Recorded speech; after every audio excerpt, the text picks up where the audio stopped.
Bem-vindo a mais um vídeo. Esse vídeo vai tratar justamente do sabão. Agora nós vamos entrar na química do sabão, né? Como é que ocorre a reação de formação do sabão? Essa reação é chamada reação de saponificação, tá certo?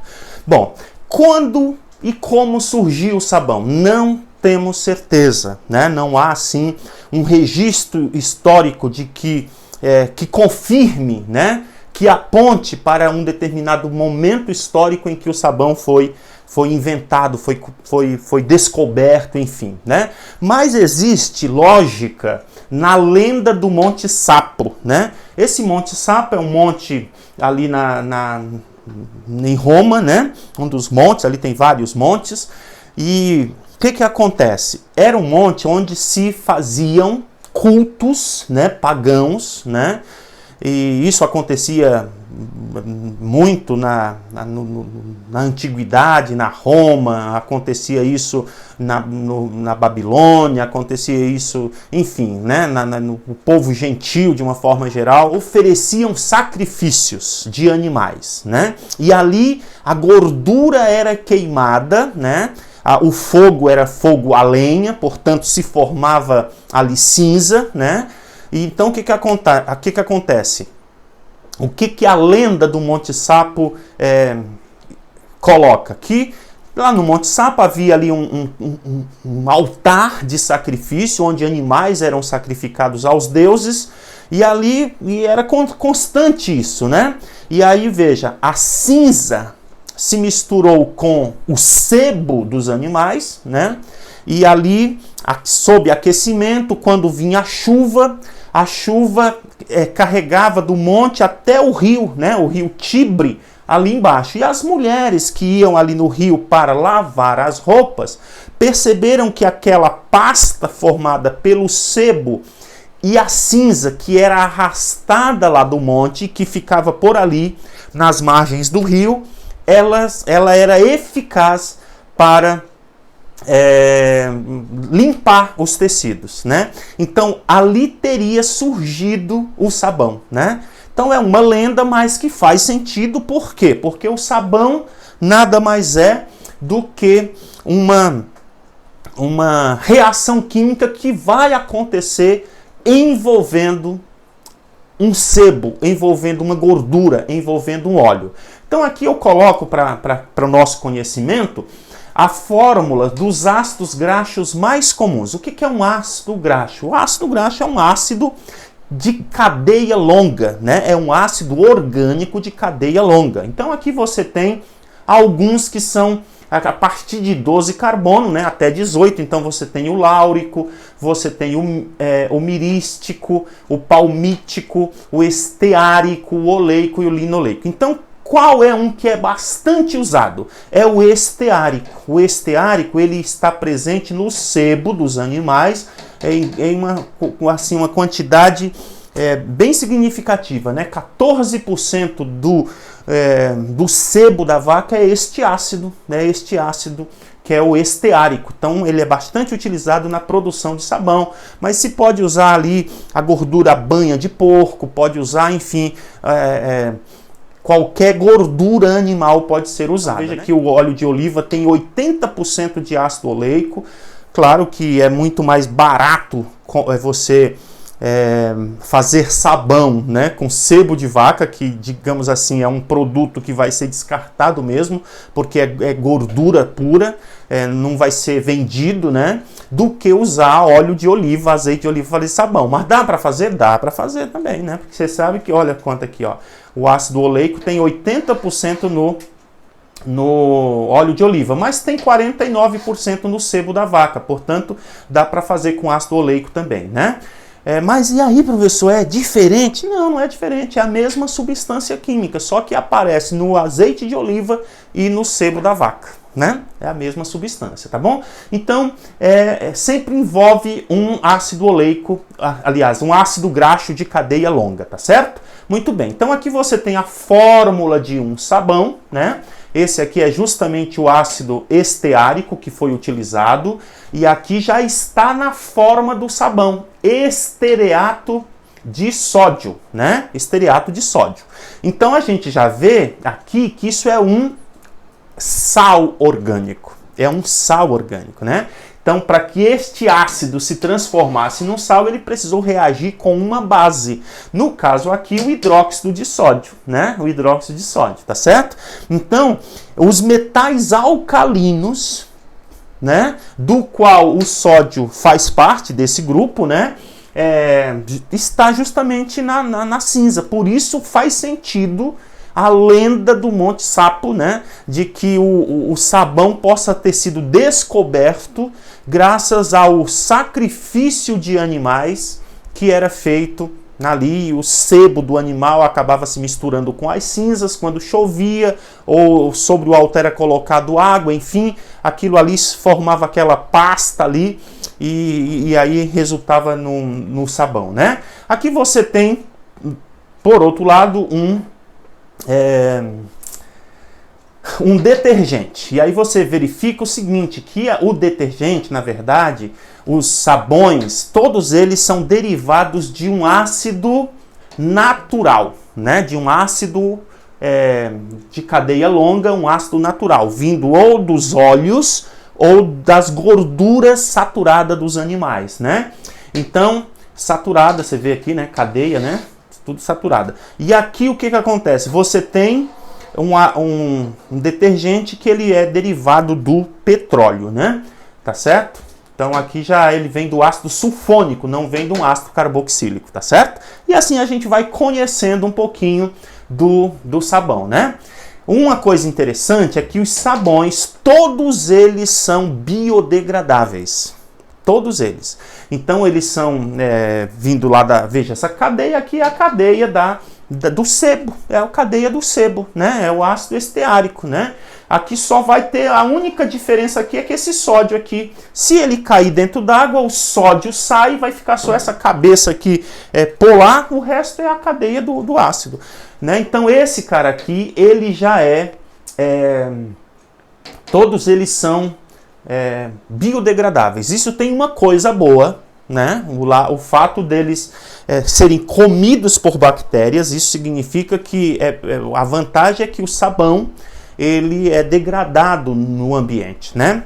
Agora, também tem um detalhe que a gente precisa ter atenção, que é o fato deles serem comidos por bactérias significa que aquele sabãozinho que fica no banheiro, depois que a gente se lava, aquilo ali é um perigo, né? Porque as bactérias podem perfeitamente comerem aquilo ali e proliferarem em cima do sabão, né?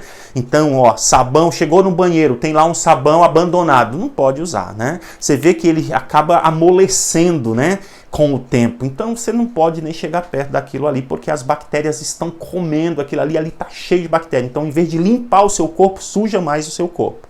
Lá na sua casa, quando você tiver, depois de tomar um banho, tem que secar o sabão. Não pode deixar aquela... Se você usa uma bucha, não pode deixar a bucha cheia de espuma com o sabão molhado ali em cima, porque com o tempo aquilo ali, o banheiro normalmente a gente usa água aquecida, né, um ambiente quente de uma certa forma, então você está facilitando o desenvolvimento de bactérias sobre o sabão. Então é uma coisa interessante para você considerar aí, tá certo? As bactérias se desenvolvem sobre o sabão, tá bem?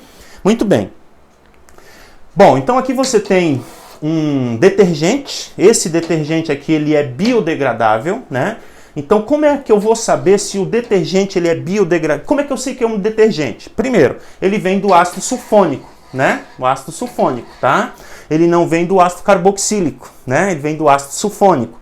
Então ele é derivado do petróleo, ele não é de um ácido orgânico lá dos óleos e das gorduras. Ele vem do petróleo e ele vem de um ácido sulfônico. Então, se ele tem cadeia linear, então ele é biodegradável. Se ele tiver cadeia ramificada, ele não é biodegradável, tá certo? Então hoje você está trabalhando com cadeias abertas, né? Cadeias abertas não ramificadas. Então aqui você teria um detergente biodegradável e aqui você tem um detergente não biodegradável. Isso é muito importante para os Enems da vida, viu? Muito importante para os Enems da vida. Agora, o que é um sabão? Bom, um sabão é um sal, né? Um salbão, né? Um sal de ácido graxo, né? Você pega o ácido graxo e reage com uma base, né? Numa reação de neutralização. Então isso daqui, meu caro aluno, isso aqui é o que vai aparecer para você como as reações do sabão. Na verdade, a reação de formação do sabão são duas etapas, são dois processos, né? Então normalmente isso aqui é representado de uma forma única, mas você precisa entender que são dois processos. No primeiro processo, você tem aqui esse éster, né? Esse éster, tá? Olha, esse aqui é um éster, ó. C dupla O ligado a O, e aí vem uma cadeia carbônica aqui, né? Ó, tá vendo? Então, é um éster. E o que vai acontecer? Na presença de água, né? Então, eu vou separar essas duas reações, tá? Então, aqui está o éster. E na presença de água sob aquecimento, o que vai acontecer? A hidrólise do éster, tá?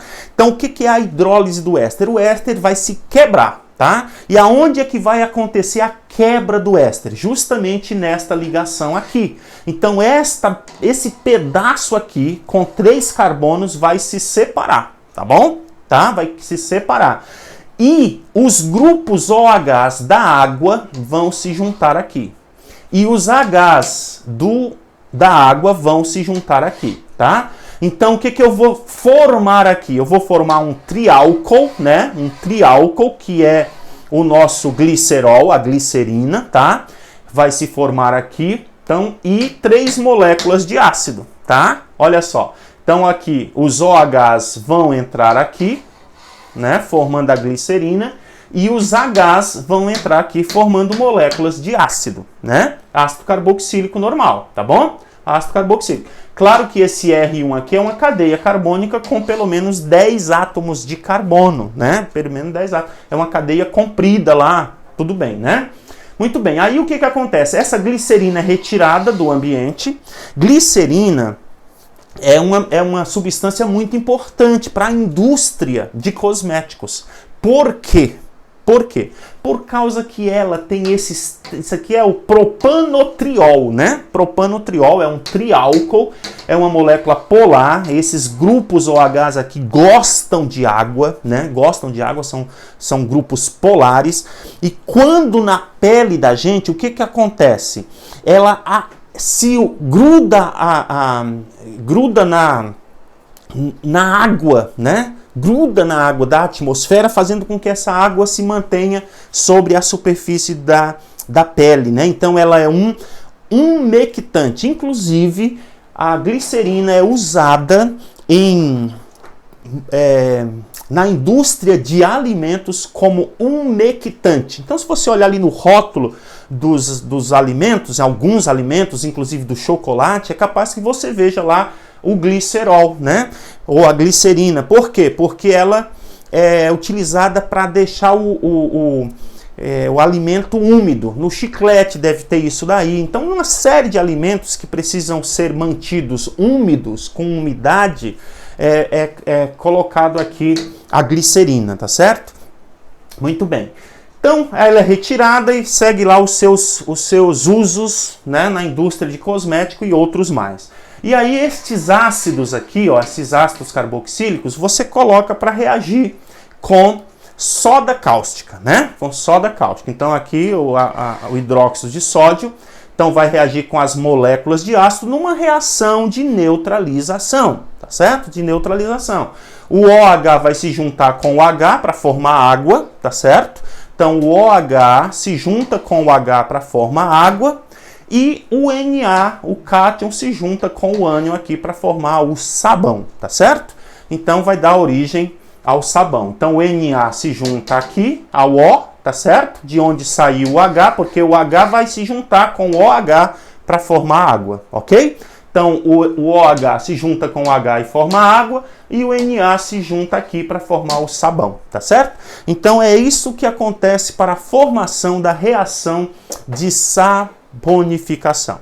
E assim o sabão vai apresentar uma região polar e uma região apolar, tá certo? A região polar, ela vai interagir com a água, e a região apolar vai interagir com a sujeira, formando o que a gente chama de micela. Então essas são informações, amiguinhos, que resume aquilo que você precisa saber a respeito de sabão para arrebentar qualquer questãozinha que aparecer aí nos vestibulares e no Enem, tá certo? Um grande abraço, até o próximo vídeo. Não deixe de dar o seu like aí e se inscrever no nosso canal, tá bom? Um grande abraço.